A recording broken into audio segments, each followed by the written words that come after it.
magiging kaibigan mo. Kasi napaka-importante sa lahat yung pipiliin mo yung magiging kaibigan mo. Kasi, sila magdadala sa iyo eh. Kapag ikaw'y narikit sa matino, sumatutan, matino ka talaga. Pero pag ikaw'y narikit sa pulo ka. So, bilang mga pinsan mo, ang gusto namin sa iyo, mapabuti ka. Kasi marami yan ang pagsubok na dinaanan sa buhay mo eh.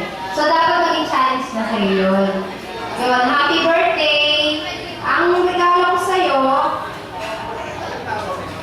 gaya nga sabi ng ate ko, certified Japanese ako. Ang bibigay ko sa'yo napakasimple, pero kapag ikaw ay naligaw, kapag ikaw ay nagugutom o basta napunta ka sa island na wala ng choice, ay ito ang kakailanganin mo, yung Holy Bible.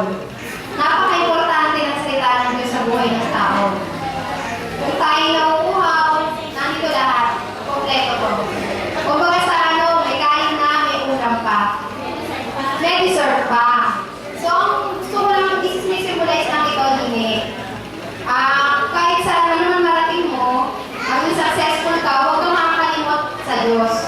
Sa hirap, sa ginhawa, ang lagi natin kasama, katuwang natin. Hindi lang ka dapat sa tao manalig o kumbaga sumandal. Ang pinaka-importante sa lahat, manalig tayo sa Diyos. Matalino man tayo, may kakayanan man tayo.